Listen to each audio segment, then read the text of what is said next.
सद्बुद्धि, सन्मार्ग और कार्य का संकल्प देना, अडिग रहे विश्वास तुम पर, ऐसा अंतः कर देना, मेरे हृदय में आने में तुम्हें कोई संकोच न हो। हे गुरुदेव, मुझे नज़रों से दूर कभी न होने देना। हे गुरुदेव, मुझे नज़रों से दूर कभी न होने देना। नमस्कार, गायत्री चिंतन धारा के सतत प्रवाह में आप सभी का स्वागत है। मित्रों, जब भी दैवी शक्तियों और आसुरी शक्तियों की चर्चा होती है तो लोग चाहते हैं हमारा भला ही भला हो, भगवान की कृपा हो और आसुरी यानी भूत प्रेत की गंदी ताकतों से हम बचे रहें। और ये जन सामान्य में यही माहौल है।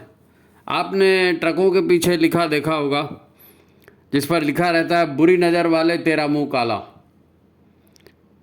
फिर कोई वहाँ फटा जूता लटका देता है, कोई दंतैल राक्षस का फोटो बना देता है। ये टोटके हैं, लोग अपने अपने ढंग से करते हैं। माना जाता है कि ऐसा करने से किसी की बुरी नज़र का प्रभाव नहीं पड़ता, किसी की बुरी नज़र का प्रभाव नहीं पड़ता। हमारे यहाँ छोटे बच्चों को भी आपने देखा होगा, हाथ पैर में काला धागा बांध देते हैं, या माँ जो है उनका श्रृंगार भी करती है, उनको कपड़े भी पहनाती है, तो गाल में एक काला काजल का टीका लगा देती है कि मेरे बच्चे को नज़र न लगे। तो प्राचीन काल से मानव समाज अपने आप को बुरी नज़र से या नकारात्मक ऊर्जाओं से बचाने के लिए तरह तरह के उपाय करते आया है। निश्चित रूप से ये ऊर्जाएं तो होती हैं जो अच्छी प्रेरणाएं देती हैं, बुरी प्रेरणाएं देती हैं, गड्ढे में डालती हैं, उबारती हैं, ऐसी सूक्ष्म ताकतें होती हैं, तभी तो करते आए हैं लोग बाग अभी से, है ना। वहीं दूसरी तरफ श्रेष्ठ या सकारात्मक शक्तियों से लाभ पाने के उपाय भी किए जाते रहे। तब एक प्रश्न उठता है कि ये जो करते हैं क्या ये सही है या गलत है? ऐसे उपाय करने चाहिए या नहीं करने चाहिए? इस पर हम अभी कुछ चर्चा करेंगे। यहाँ एक बात समझनी जरूरी है कि जीवों के जितने भी कर्म होते हैं, हम भी जीव हैं, हमारे आसपास और भी अनेक जीव हैं, तो जीवों के जितने भी कर्म होते हैं, सोचना, बोलना, करना, ये सारे कर्म ही है ना। तो इन सभी कर्मों के मूल में प्रकृति काम करती है। प्रकृति काम करती है। जिस तरह की प्रकृति होगी उस तरह के गुण क्रियान्वित होते हुए दिखेंगे। प्रकृति त्रिगुणात्मक है ना, तो तीनों गुणों की ऊर्जाएं प्रकृति में हैं। प्रकृति यानी ब्रह्मांड का हर पदार्थ, ब्रह्मांड का हर पदार्थ सत रज तम की त्रिगुणात्मक ऊर्जाओं से ही बना है ना। ब्रह्मांड पूरी त्रिगुणात्मक जो प्रकृति है उसी की संरचना है ना। पूरा संसार भी तो यही है। प्रकृति बोलो, पदार्थ बोलो, सतरज तम की ऊर्जाएं बोलो, ये सब एक ही है, प्रकृति ही है पूरा। तो जब प्रकृति ऊर्जा रूप में होती है, प्रकृति ही ऊर्जा रूप है, ऊर्जा ही प्रकृति बन जाती है ना। वो आपस में परिवर्तन होते रहता है। पदार्थ कभी नष्ट नहीं होता, ऊर्जा कभी नष्ट नहीं होती, वो पदार्थ में बदल जाती है, पदार्थ ऊर्जा में बदल जाता है ना। तो जब प्रकृति ऊर्जा के रूप में होती है, सूक्ष्म और तीव्र होती है, उसका प्रभाव बड़ा तेज होता है नहीं, बड़ी जल्दी प्रभाव छोड़ती है वो ऊर्जा अपना। और वही ऊर्जा जब स्थूल रूप में आ जाती है तो फिर भी प्रभाव होता है, लेकिन फिर वो अपेक्षाकृत कम प्रभाव होता है नहीं। सूक्ष्म ऊर्जा ज़्यादा प्रभावी होती है। अब हमारे तुम्हारे जैसे अन्य प्राणी भी तो यहाँ रहते हैं ना, उनके शरीर भी हैं, वो भी प्रकृति के ही बने हुए हैं, तो उनमें भी कुछ स्वाभाविक जिस तरह के गुण होंगे उस तरह की ऊर्जाएं उनमें खेलती होंगी, है ना। हाँ, चेतन तत्व या आत्म तत्व वो अलग बात है। चेतना या आत्मा को प्रकृति नहीं कहते, वो चेतना प्रकृति नहीं है। चेतना जो है वो अनश्वर तत्व है, उसी को परमात्म तत्व कहते हैं, है ना। किसी व्यक्ति की नकारात्मक ऊर्जा यानी वो ऊर्जा होती है जो शुद्ध रूप से है तो ऊर्जा ही, परंतु उस ऊर्जा के साथ नकारात्मक भाव या नकारात्मक विचार जुड़े हुए हैं। तो जिस तरह के भाव और विचार जुड़े होंगे, ऊर्जा उसी तरह के काम में लगेगी और उसी तरह का रिजल्ट देगी, है ना। इसी प्रकार जब सकारात्मक भावों से युक्त होती है ऊर्जा, तो वो ऊर्जा फिर सकारात्मक कार्यों के लिए प्रेरित करती है ना। किसी का आशीर्वाद है, किसी के द्वारा की गई मंगल कामना है, ये अलग तरह से प्रभाव डालेगी। और किसी की हाय लग गई या बुरा होगा ऐसी भावना आ गई, तो फिर वो अलग तरह का प्रभाव उत्पन्न करेगी। फिर आज बड़े ही मज़ेदार और काम के विषय पर हम लोग चर्चा करने वाले हैं, क्योंकि इन सब के प्रति लोगों का बड़ा रुझाव होता है। वहाँ ये पड़ा था, वहाँ उस सिंदूर पड़ा था, वहाँ उसने ये कर दिया था, उधर वो झाड़ में फलाना बंधा था। तो बड़े लोग जो हैं डरते रहते हैं, भयभीत रहते हैं। समझ में नहीं आता है ना, समझ में नहीं आता है। मेन बात जो समझने की वो ये है कि बाहर की ऊर्जा चाहे जो भी हो, बाहर की ऊर्जा है, लेकिन आपके भीतर भी तो ऊर्जा है। आप अपनी ऊर्जा को कितना प्रखर बनाते हैं। अगर आपकी ऊर्जा प्रखर है तो फिर बाहर की ऊर्जा आपके ऊपर उतना प्रभाव नहीं डाल सकती, कुंभकर्ण का वो सीन याद करो कि कुंभकर्ण सोया है, राम जी ने आक्रमण कर दिया है, रावण के लोग उसको उठाने गए हैं, तो कुंभकर्ण के सामने में जो लोग उसको उठाने जाते हैं वो इतने छोटे छोटे होते हैं और हल्ला भी करते हैं तो उसको कुछ सुनाई नहीं देता, क्योंकि कुंभकर्ण का अस्तित्व बहुत बड़ा है। तो हमारे अंदर की ऊर्जा, हमारी चेतना अगर ज़्यादा प्रभावी है तो फिर बाहर का कुछ भी छोटा मोटा आ जाए तो कोई प्रभाव नहीं पड़ने वाला है नहीं। हमारे भीतर ही इतनी ऊर्जा होगी कि बाहर का छोटा मोटा कंकड़ तीर हमारे ऊपर कोई असर नहीं डालेगा।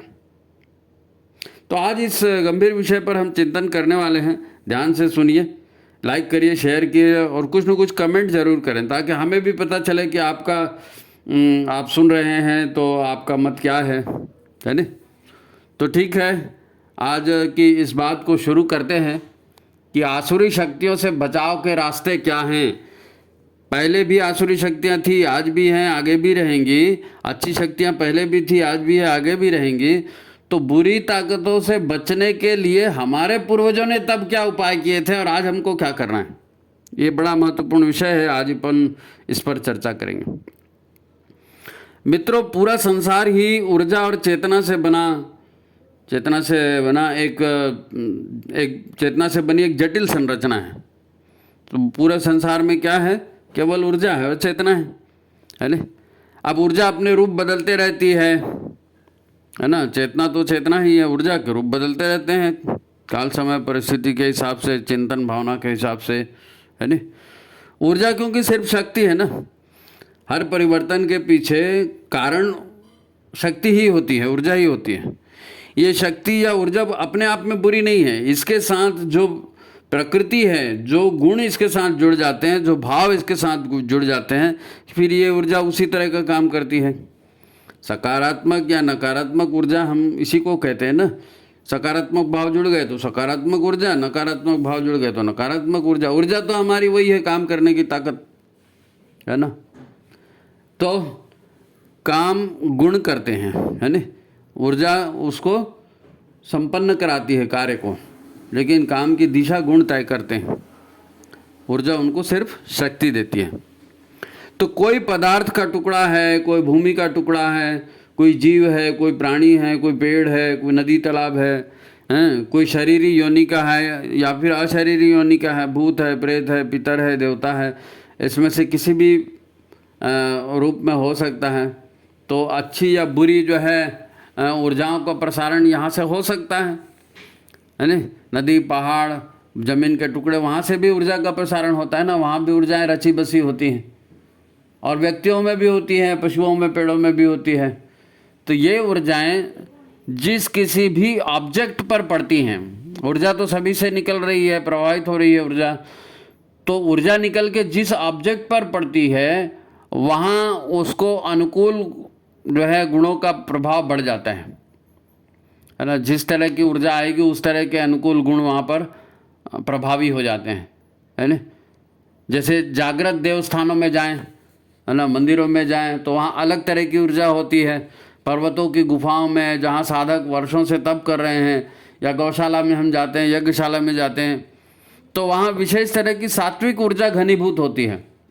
वहीं दूसरी तरफ अगर हम किसी ऐसे घर में चले गए जहाँ कोई व्यक्ति मर गया है, या हम स्मशान भूमि में चले गए, शराब खाने में चले गए, या चोर डाकुओं के मोहल्ले में उनकी संगत में चले गए, तो वहाँ जो दुष्टों का जमावड़ा होता है वहाँ अलग तरह की ऊर्जाएं, नकारात्मक ऊर्जाएं काम करती हैं, है ना। जब ऐसे स्थानों पर कोई संवेदनशील व्यक्ति जाता है तो उसको समझ में आ जाता है कि अरे ये मैं गड़बड़ जगह में आ गया, है ना। तो कुल मिलाकर चित्र ऐसे बनता है कि हम सभी चाहे जहाँ भी रहते हों, आसुरी या दैवी प्रभाव की, अच्छी या बुरी प्रभाव की ऊर्जाओं से हम घिरे रहते हैं, और ऐसे ही ऊर्जाओं से हमारा वास्ता जिंदगी भर पड़ते रहता है, क्योंकि हमारे चारों ओर सकारात्मक या नकारात्मक ऊर्जाएं हमें टच होते रहती है ना, हमको मिलते रहती हैं, हम चाहें तो भी न चाहें तो भी, क्योंकि शरीरी अशरीरी हर तरह के लोग हमारे चारों ओर अपनी अलग तरह की ऊर्जाएं छोड़ते घूम रहे हैं। पहले भी घूमते थे, आज भी घूम रहे हैं, नहीं दिखते वो बात अलग है। अब वो अशरीरी हैं, सूक्ष्म शरीर में है तो कैसे दिखेंगे, ऊर्जाएं तो नहीं दिखती ना।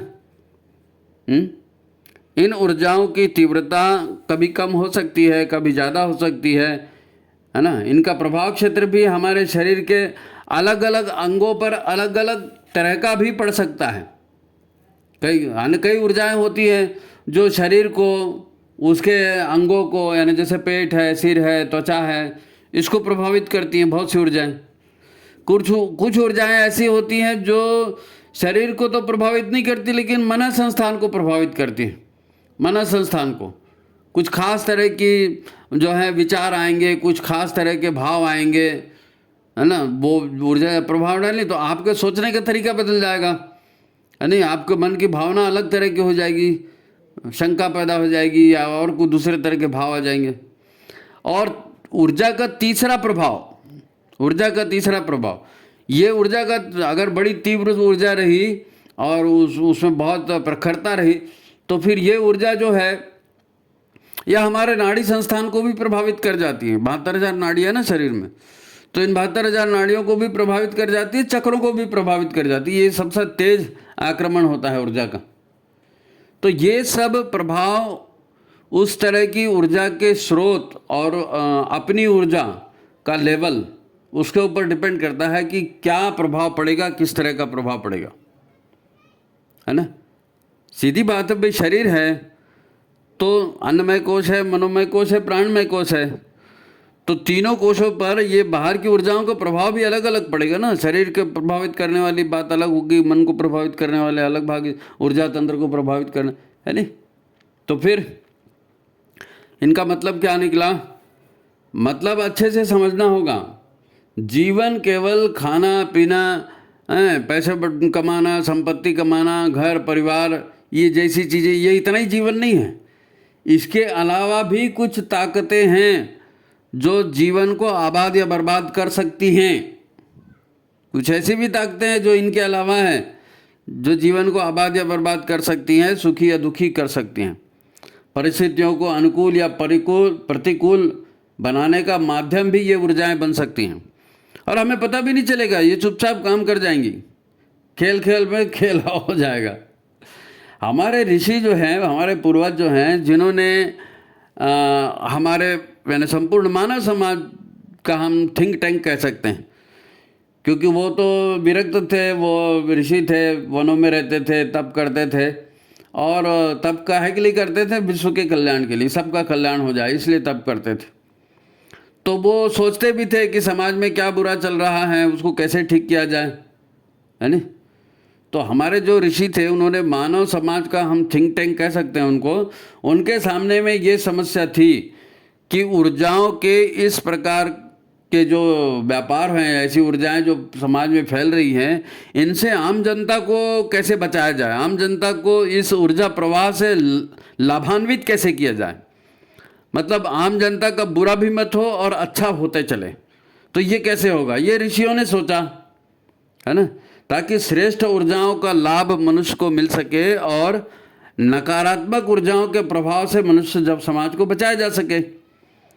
इसके लिए बहुत सोच विचार के बाद उन्होंने कुछ खास कार्यक्रमों को मनुष्य के दैनिक पारिवारिक जीवन में धर्म कर्तव्य के नाम पर जोड़ दिया। धर्म कर्तव्य के नाम पर जोड़ दिया।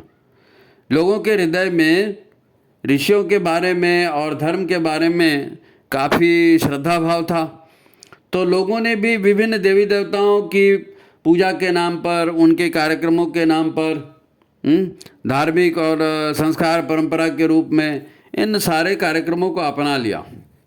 ऋषियों ने कहा था, ऋषियों के प्रति श्रद्धा थी, उन्होंने कहा ऐसा ऐसा करना है, तो वो समाज के लोगों ने भी उसको स्वीकार किया कि भाई आप बड़े हो, आप ज्ञानी हो, आप हमारा भला सोचते हो, तो आप जो कह रहे हो हम करेंगे। और सब कुछ ठीक ठाक चलने भी लगा, क्योंकि ऋषियों का कहना समाज के लोगों ने माना, राजा भी मानते थे, है ना। आप जानना चाहेंगे कि इसके पीछे मूल विचार क्या था। इसके पीछे मूल विचार यही था कि अंतिम सुख दुख का भोक्ता जो है ना, यानी व्यक्ति ही सुख दुख को भोगता है ना। व्यक्ति भोगता है, उसका परिवार भोगता है और संपूर्ण समाज भोगता है। तो इन व्यक्ति को भी हमको नकारात्मक ऊर्जाओं से मुक्त करना है, परिवार को भी नकारात्मक ऊर्जाओं से मुक्त करना है और समाज को भी नकारात्मक ऊर्जाओं से दूर रखना है और इनका सकारात्मक ऊर्जाओं से जोड़कर सकारात्मक ऊर्जाओं का लाभ भी देना है ना। सकारात्मक ऊर्जाओं का लाभ भी देना है और बुरी ऊर्जाओं से बचाना भी है। तो इसके लिए जीवन में धर्म कर्तव्य के नाम पर कुछ ऐसे कामों को जोड़ा गया जो इनकी स्वयं की सकारात्मक ऊर्जा को बढ़ाए। यानी हमने पहले बताया था ना कि आदमी भीतर से मजबूत हो जाए, है ना, भीतर से उसका आत्मा जागृत हो, चेतना जागृत हो, आत्मविश्वास बढ़े भीतर से, है ना, आत्मिक ऊर्जा बढ़े उसकी।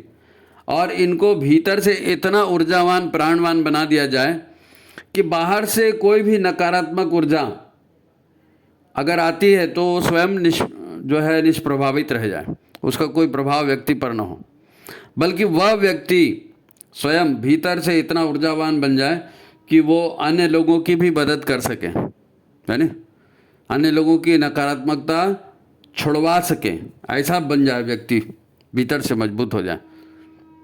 और ऐसा होता है, आपने देखा होगा, आपको डर लग रहा है, कोई पहलवान आ गया तो आपको लगता है कि हाँ चलो ये पहलवान बचाएगा। एक बच्चा है, उसको कुछ नहीं मिला तो वो रो रहा है, तो उसको अचानक माँ दिख गई तो वो उसको लगता है कि माँ मिल गई, अब सब मिल जाएगा। तो शक्तिशाली के साथ जुड़ करके हर कोई आश्वस्त हो जाता है ना। तो यदि व्यक्ति भीतर से मजबूत हो जाए, प्राणवान हो जाए, आत्मबल से मजबूत हो जाए, शारीरिक बल से मजबूत हो जाए, तो दूसरे को भी सहारा मिलता है, ये सामान्य बात है। तो ये जो श्रेष्ठता को मानव जीवन, पारिवारिक जीवन, सामाजिक जीवन में जन जन के चिंतन व्यवहार में पिरो देने का काम है ना, ये ऋषियों का प्रयास था।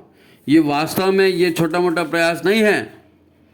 ये ऋषियों का ये जो प्रयास था ना, मनुष्य के जीवन को संस्कारित देने का, उसको कुछ रीति रिवाज बताने का, ये मानव जगत के इतिहास की सबसे बड़ी जो है क्रांति है। ये मानव समाज की सबसे बड़ी क्रांति। किसी ने तो सोचा कि मनुष्य का भला कैसे होगा, धरती का भला कैसे होगा, और वो कौन कौन सी नकारात्मक ऊर्जाएं जो मनुष्य की शक्ति को कम करती हैं और कौन कौन सी सकारात्मक ऊर्जाएं जो मनुष्य की शक्ति को बढ़ाती हैं, उसकी सुख सुविधा को बढ़ाती हैं। तो नकारात्मकता घटाने और सकारात्मकता को बढ़ाने का पूरा तंत्र ऋषियों ने खड़ा किया। ये जो है ना, ये विश्व ब्रह्मांड का इतिहास लिखा जाएगा, उसमें ऋषियों का सबसे बड़ा काम होगा। आज तक इससे बड़ा काम दुनिया में कोई नहीं हुआ। व्यक्ति को बेहतर कैसे बनाया जाए, परिवार को बेहतर कैसे बनाया जाए। तो ये जो धर्म कर्तव्य या धार्मिक सांस्कृतिक कार्यक्रमों के रूप में, है ना, जीवन व्यवहार में जो परंपराएं जोड़ी गई, इसका ही परिणाम हुआ कि व्यक्ति आर्य बना। आर्य माने सभ्य बना, है ना, सभ्य कहलाया।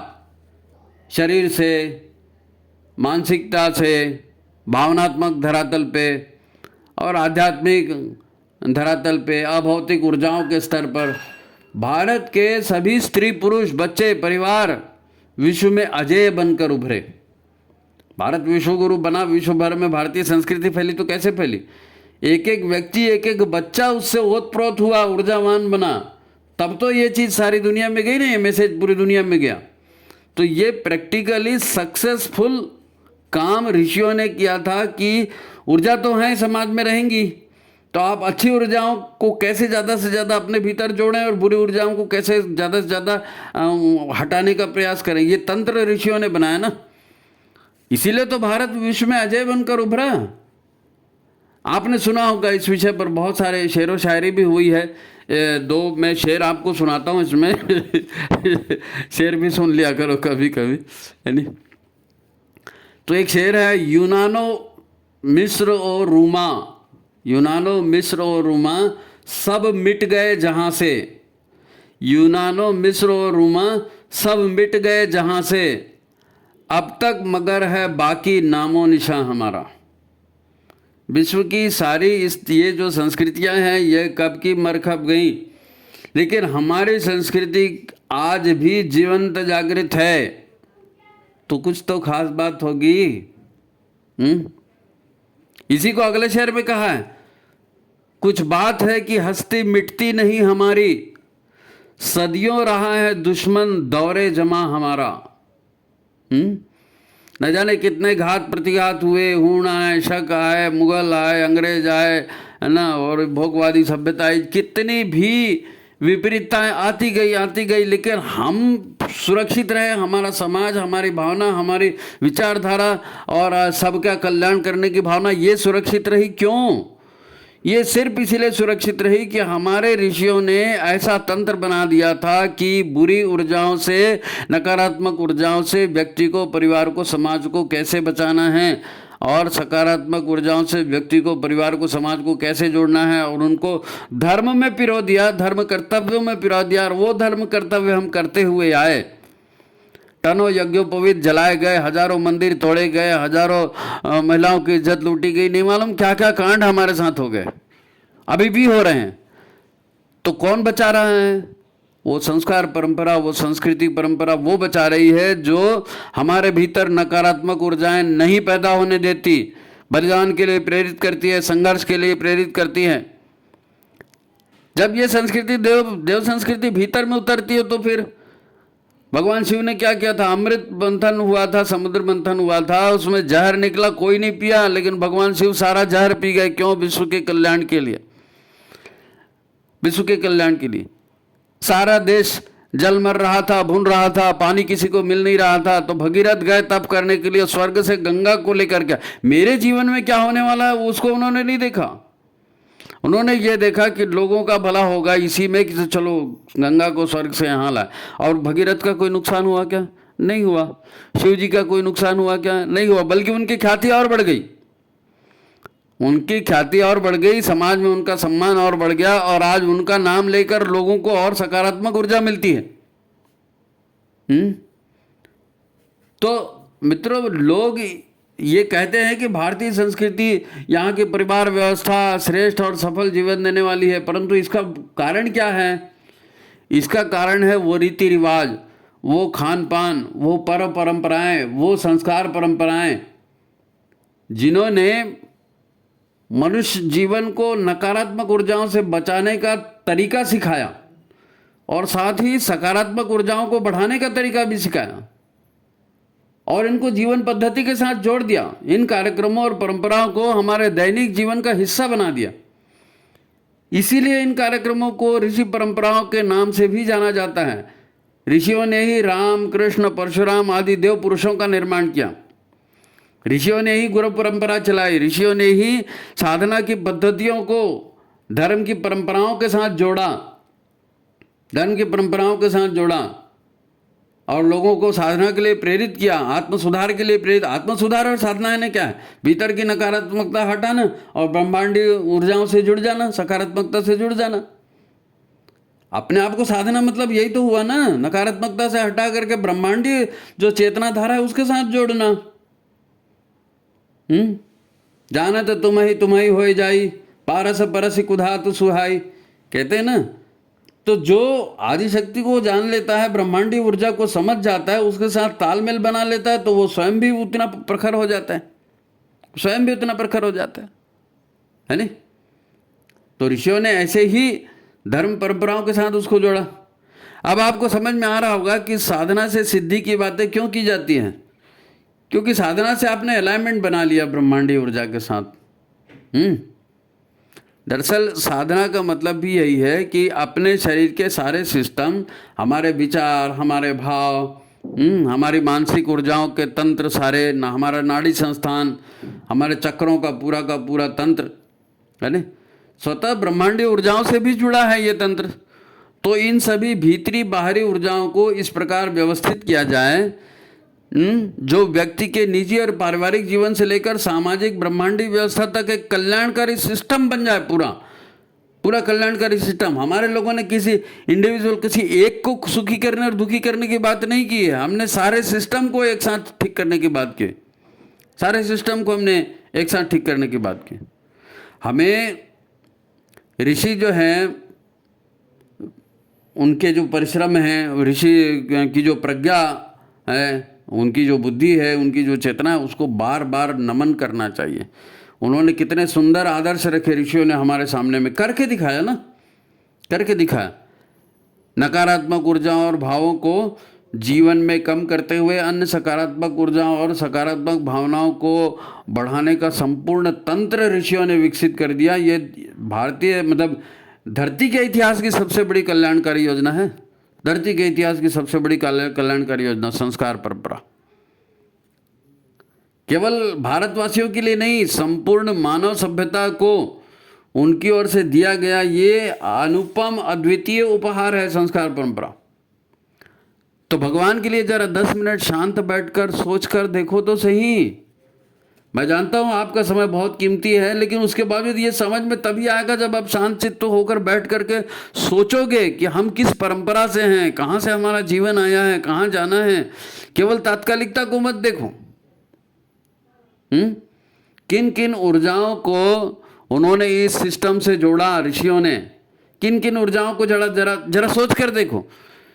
क्योंकि हमारी संस्कार परंपरा में आयुर्वेद है, हमारी संस्कार परंपरा में योग है, नक्षत्र विज्ञान है, वनस्पति विज्ञान है, जीव विज्ञान है, पूरा आर्किटेक्चर विज्ञान है, मंदिर कैसे हो, भवन कैसे हो, संगीत विज्ञान है, हम श्वास कैसे लें, स्वर विज्ञान, मौसम विज्ञान, संपूर्ण आध्यात्म विज्ञान, यानी विज्ञान की हर ऊर्जाओं का इतना सुंदर तालमेल बनाया है इस संस्कार परंपरा में, इतना सुंदर तालमेल बनाया है, उनको क्रिया कार्यक्रमों के साथ, मंत्रों के साथ जोड़ करके पूरे धरती का इकोसिस्टम नहीं, पूरे ब्रह्मांड और चेतना विज्ञान सबके सब इसमें समाहित कर दिए और शानदार तंत्र बनाया। कोई कल्पना भी नहीं कर सकता। आप ध्यान बैठेंगे ना, जरा इस विषय पर सोचेंगे तो आपको समझ में आएगा कि हम कितने महान तंत्र का हिस्सा हैं। ऋषि परंपरा का हिस्सा होना छोटी मोटी बात नहीं है। एक बार कल्पना तो करो, एक बार कल्पना तो करो, आज का तथाकथित पढ़ा लिखा आदमी जो है ना, अपने निजी स्वार्थ के आगे नहीं जा पाता। यह हमारी शिक्षा ने ऐसा एक नकारात्मक भाव समाज में पैदा कर दिया है, एक नकारात्मक बुद्धि ऐसी पैदा कर दी है कि आज का पढ़ा लिखा आदमी अपने निजी भौतिक स्वार्थ के आगे जाता ही नहीं है। पति पत्नी का संबंध अहंकार और असहिष्णुता की वजह से बर्बाद हो रहा है। जितने परिवार टूट रहे हैं उसके पीछे कारण क्या है?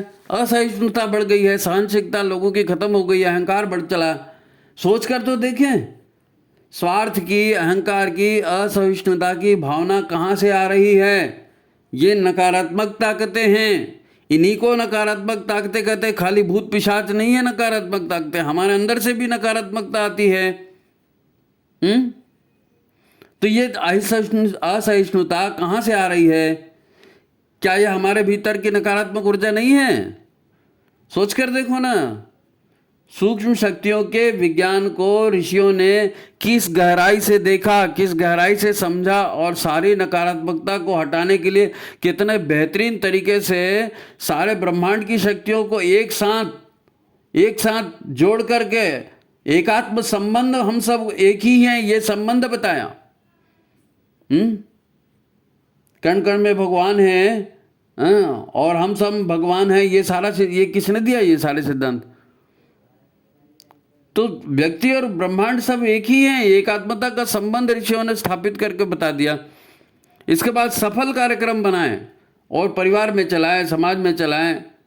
नहीं तो हम प्रार्थना करते क्या कभी? आप सोच के देखो कितनी उच्च कोटि की प्रार्थना है। कोई ऐसी प्रार्थना करता है? ओम सर्वे भवन्तु सुखिनः। सर्वे माने कौन? सब, पूरे संसार के जितने भी पशु प्राणी मनुष्य है, सब उनके लिए प्रार्थना। सर्वे भवन्तु सुखिनः, सर्वे सन्तु निरामया। सब सुखी हों और सब निर्भय हों। सर्वे भद्राणि पश्यन्तु, सब अच्छा ही देखें, अच्छा ही सोचे, अच्छा ही करें। माँ कश्चित दुख भाग भवेत्, कोई भी दुखी न हो, सबके कल्याण की, सबके सुख की भावना। क्योंकि यदि तुम्हारा पड़ोसी दरिद्र है, तुम्हारा पड़ोसी अगर दुखी है, तो तुम भी दुखी हो जाओगे। तो सबको एक साथ सुखी करना, कितना बड़ा तंत्र, कितनी बड़ी सोच, कितनी बड़ी बुद्धि, और कैसा सुंदर उपयोग सकारात्मक शक्तियों का। कैसा सुंदर उपयोग। हमारे यहाँ आदमी को नर सेवा ही नारायण सेवा है, इस तरह के संस्कार दिए गए। मनुष्यों पर अत्याचार करना तो छोड़ दीजिए, आप मनुष्यों पर अत्याचार भूल ही जाइए। हमारे यहाँ क्या है, नर सेवा ही नारायण सेवा है, वो कहते हैं ना सूत्र।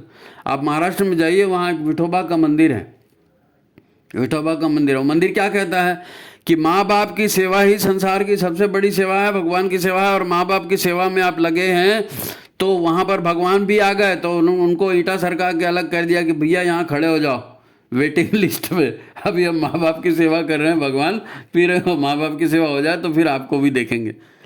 तो इस उच्च कोटि का सेवा भाव, इस उच्च कोटि की एकात्मता ऋषियों ने संस्कारों के माध्यम से स्थापित किया। देखो ना कैसे संस्कार दिए, कैसे शिक्षा दी कि बंदा जो है ना, चींटी को, चिड़िया को, कौआ, कुत्ता, गाय, बैल, सांप, उल्लू, गरुड़ से लेकर के शेर और हाथी और मगर, सभी की पूजा कर रहा है आदमी, सभी की पूजा कर रहा है। एक छोटा सा पौधा होता है, उसको दुर्वा कहते हैं, दुर्वा, दूबी। तो दुर्वा है, पान है, सुपारी है, नारियल है, आंवला है, नीम है, बड़ है, पीपल है, कदम है, शमी है, तुलसी है। हर पेड़ पौधे की, हर नदी तालाब की पूजा कर रहा है, उसको श्रेष्ठ बना रहा है। क्योंकि ये श्रेष्ठ बनेंगे तो हम भी श्रेष्ठ बनेंगे, ये श्रेष्ठ बनेंगे तो हम भी सब अच्छे बनेंगे तो हम भी अच्छे बनेंगे ना। पूर्वजों से प्रेम करते हो, चलो पूर्वजों की याद में पेड़ लगाओ। पूर्वजों से प्रेम करते हो, चलो पूर्वजों की याद में तालाब बनाओ, बावड़ी बनाओ, कुआं बनाओ, हैं, पूर्वजों की याद में मंदिर बनाओ, धर्मशालाएं बनाओ, हैं। और ऐसे ही नहीं, किसी के प्रेशर में नहीं, स्वेच्छा से, बिना दबाव के, अंतः प्रेरणा से अंदर में अच्छे भाव जागते हैं तो वो अच्छे कर्मों में परिलक्षित भी होते हैं। यही तो सकारात्मक ऊर्जा है। ये सकारात्मक ऊर्जा ऋषियों ने पैदा करने का तंत्र बनाया है। वो तंत्र भसक गया इसलिए विश्व युद्ध की पारी आई, वो तंत्र भसक गया इसलिए विश्व युद्ध की पारी आई। जरा सा हो गया शरीर खराब हो गया, जरा सा हो गया मूड खराब हो गया, क्योंकि भीतर खोखला हो गया ना। सारी नकारात्मक ऊर्जाएं भीतर में भर गई हैं और अच्छी ऊर्जाएं आई नहीं, उभर ही नहीं पा रही हैं। तो आदमी भी खोखला, परिवार भी खोखला, उसके नीति, उसके सिद्धांत सब खोखले, और सारा विश्व खोखला, निराश, विनष्ट होने के कगार पर आ गया। जिंदे आदमी मरने के बाद भी अपने कुल के 3 पीढ़ी, अपने माँ के कुल के 3 पीढ़ी, दुनिया के जितने ब्रह्मचारी हैं वो सारे ब्रह्मचारी, जितने गुरु हैं वो सारे गुरु, फिर जो आग से जल के मर गए, जिसको अकाल मृत्यु हो गई, जो निसंतान मर गया, उनकी अशरीरी अतृप्त आत्माओं को भी खुश करने के लिए उनका भी तर्पण कर रहे हैं, उनका भी श्राद्ध कर रहे हैं, पितर पक्ष में कर रहे हैं, हर बार तीर्थाटन में जा रहे हैं तो वहां भी कर रहे हैं। ये कितनी बड़ी सोच, पूरा इकोसिस्टम ठीक कर रहे हैं। पशु पक्षी, पेड़, नदी, पहाड़, हवा, जो जिंदा है उनको, जो मर गए उनको, सबको ठीक करने के लिए। कुल देवता, ग्राम देवता, स्थान देवता, वास्तु देवता, सारे देव, सारे गंधर्व, सारे किन्नर, सभी की प्रसन्नता के लिए, सभी की तृप्ति के लिए हर महत्वपूर्ण अवसर पर तर्पण कर रहे हैं, उनको श्राद्ध समर्पित कर रहे हैं, श्रद्धा समर्पित कर रहे हैं, सद्भावना समर्पित कर रहे हैं। सद्भावना हम सब में जगा दो, पवन बना दो है देव सविता। ये ऐसे ही इतनी बड़ी देव संस्कृति। देव संस्कृति शब्द छोटा सा लगता है, सोच के देखो इसका निर्माण के लिए कितना सोचा, कितना मेहनत किया और कैसे इस परंपरा को लागू किया। और वो परंपरा टूटने का परिणाम हम देख रहे हैं, टूटने का परिणाम हम देख रहे हैं, भुगत रहे हैं। आप सोच कर देखो, नकारात्मक ऊर्जाएं आएंगी कहां से? क्या कर रहा है आदमी? कौन से भाव फैला रहा है आकाश में? हम शुरू से कहते आए हैं, धर्म की जय हो, अधर्म का नाश हो, प्राणियों में सद्भावना हो, विश्व का कल्याण हो। तो ये भावनात्मक ऊर्जा ये भीतर के हृदय से निकल रही है, ब्रह्मांड में छा रही है। और धर्म की जय के लिए ये लगने वाली है, अधर्म के विनाश के लिए ये लगने वाली है, प्राणियों के भीतर सद्भावना बनाने के लिए ये लग रही है, विश्व का कल्याण। अभी तक विश्व टिका रहा, वो ये कल्याणकारी भावनाओं से ही तो टिका रहा जी। भावना माने ऊर्जा, सद्भावना में सत्कर्म माने पॉजिटिव ऊर्जा, सद्भावना माने पॉजिटिव ऊर्जा। उसका बुरा हो जाए, उसका छल हो जाए, तेरा खत्म हो जाए, मेरा खत्म हो जाए, आप ऐसे करेंगे तो नकारात्मक ऊर्जा है। ऐसी छोटी छोटी बातों का नहीं, इसमें विज्ञान भी जुड़ा है, इसमें विज्ञान भी जुड़ा है। हमारे बगल में एक देश है, पड़ोस में पाकिस्तान, एक छोटा सा, आजकल गर्भ संस्कार का पूरा काम चल रहा है ना, बहुत गर्भ संस्कार में बहुत काम चल रहा है, तो एक छोटी सी उसको भी जोड़ देते हैं अपन कि पाकिस्तान में चचेरी बहन है ना, अब एक एक आदमी की दो दो तीन तीन पत्नियां हैं, या एक महिला के दो दो तीन तीन पति हैं, तो उनके आपस में जो बच्चे हैं, उन आपस में बच्चे, हमारे यहाँ बोलेंगे भाई बहन बोलेंगे ना, उनमें उनकी शादी हो रही भाई बहन की। हमारे यहाँ तो वर्ज है, भाई बहन को तो पवित्र दृष्टि से देखने की बात की गई है। उसके पीछे भी साइंटिफिक व्यू था, क्योंकि एक लड़का एक लड़की मिलते हैं, शारीरिक उनका मिलन होता है, तो उससे जो बच्चा बनता है, जो गर्भ बनता है, वो गर्भ में एक ही तरह के क्रोमोसोम्स जाएंगे, एक ही तरह के विचारधारा चिंतन धारा जाएगी, और धीरे धीरे वो पतित होते जाएगी। तो आज पाकिस्तानियों के पास, माफ कर रहा हूं मैं किसी इंडिविजुअल को नहीं बोल रहा हूं, लेकिन वहां धीरे धीरे मानसिकता कितनी गिर गई है, और ये लगातार गिरते जाएगी, पौरुष लगातार खत्म होते जाएगा। आज वहाँ के पाकिस्तानी जो है परेशान हैं, बड़े बड़े सेमिनार कर रहे हैं, और वहाँ पर ये कह रहे हैं कि हमारी सबसे बड़ी गलती ये है कि हमने भाई बहनों की आपस में शादी शुरू कर दी।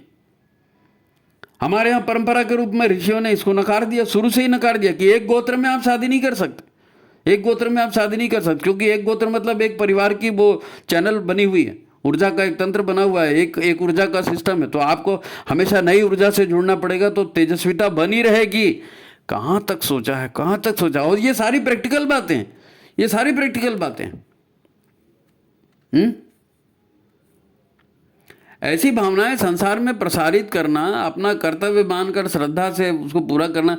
आज की दुनिया के बड़े बड़े साइंटिस्ट भी आ जाएंगे ना, तो इसकी कल्पना नहीं कर सकते। किसी भी ह्यूमन चार्टर में कहीं लिखा है ऐसा? इतने ह्यूमन चार्टर बना है संयुक्त राष्ट्र संघ ने, और पता नहीं दुनिया भर के इतने संगठन, कहीं कहीं ऐसे ह्यूमन चार्टर में इस सारी बातों को लिखा है? नहीं लिखा है, क्योंकि सोच ही नहीं गई यहां तक। सकारात्मक और नकारात्मक ऊर्जा की बात ही नहीं करते, वो ऊर्जा को मान ही नहीं रहे हैं। वो शरीर में जो ऊर्जाएं हमारी काम करती हैं, उनको सारी सकारात्मक भावनाएं प्रेषित कर रहे हो, वही सृजन शक्ति बनकर जीवन में लौट रही है। जो दोगे वही तो आएगा ना। जरा अपने आप को, अपने अतीत को देखकर समझने की कोशिश तो करो। हम कौन हैं, हमारा अतीत कौन है, ऋषि कौन है, हम किस परंपरा से हैं, हमारा जीवन कहाँ से कहाँ तक जाता है। अब शरीर को ही मैं मानकर जी रहे हैं तो मरो। गुरुदेव ने 1000 वहाँ टांग करके रखा है, सच्चिदानंदो हम, अहम तत्वमसि, फलाना ठिकाना। नहीं मानते तो मत मानो भाई, क्या करेंगे, क्या करेंगे। हैं? बंदा दिन रात प्रार्थना करने के लिए कहता है कि आप प्रार्थना करो, असतो माँ सद्गमय, हमें असत्य से सत्य की ओर ले जाइए। तमसो माँ ज्योतिर्गमय, हमें अंधकार से प्रकाश की ओर ले जाइए। तो ये प्रार्थना हमसे करवाई जा रही है, ये प्रार्थना बेकार जा रही है क्या? ये बेकार नहीं जा रही है। ये सारे संस्कार हैं, ये ऊर्जाएं हैं, ये ऊर्जाएं हमको प्रेरित करके हमसे काम करवाती हैं, हमारा भविष्य अच्छा बनता है। अब आज बोलते हैं कोई किसी का नहीं है जी, किसी का भला करके क्या मिलेगा जी, हैं, नेकी कर गड्ढे में डाल, तू भी मर मैं भी मरूं, न जाने क्या क्या बोलते रहते। तो वैसे ही हो रहा है, कोई किसी का भला करने नहीं चाहता, तो पति पत्नी में झगड़े हो रहे हैं, बाप बेटे में झगड़े हो रहे हैं, कोई घर टिक रहा है? नहीं टिक रहा है, टिकेगा भी नहीं। क्योंकि यही बोला कि अपना देखो, अपना कैरियर, अपना फ्यूचर। तो अपना कैरियर, अपना फ्यूचर देखोगे तो दूसरा कहाँ उसमें आएगा? दूसरा तो दखलंदाजी ही बनेगा। तो मेरी पत्नी है तो उसने मेरे हिसाब से चलना चाहिए, मेरा पति है तो उसने मेरे हिसाब से चलना नहीं चाहिए, पति को छोड़ो लात मारो, नहीं चाहिए पत्नी को छोड़ो लात मारो, यही तो सब चल रहा है। और क्या दुख हम ही को मिल रहा है। जो हम सोचेंगे करेंगे वैसे हो जाएंगे, जो जिन ऊर्जाओं का उत्पादन करेंगे, जिन ऊर्जाओं को धारण करेंगे, हम वैसे ही बन जाएंगे। तो फिर कैसा लगा वीडियो? इसको लाइक करो, शेयर करो, ज़्यादा से ज़्यादा लोगों तक इस विचार को पहुंचाओ। देव संस्कृति रहेगी, संस्कार रहेंगे, ऊर्जाओं के संरक्षण का ये सिद्धांत चलेगा तो जीवन चलेगा। एक एक मुद्दे को जरा नए ढंग से, नए एंगल से देखो। हर पूजा उपासना की शुरुआत कहाँ से करता है आदमी? ओम अपवित्र पवित्रो वा सर्वावस्थांगतोपि वा, इससे पहले कुछ होता है क्या? इसी से अपवित्रता हटे, नकारात्मकता हटे, सकारात्मकता बढ़े, यही तो प्रार्थना है। ये हमारे जिंदगी का निचोड़ है भाई, ये निचोड़ है।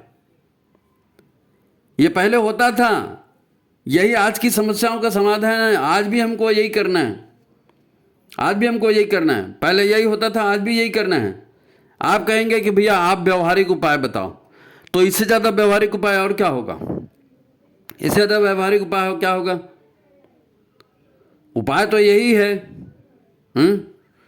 अपने अंदर ढूंढो कि ये हमको व्यवहारिक क्यों नहीं लग रहा है। वो कौन सी नकारात्मकता है जो हमको इसको अव्यवहारिक बता रही है?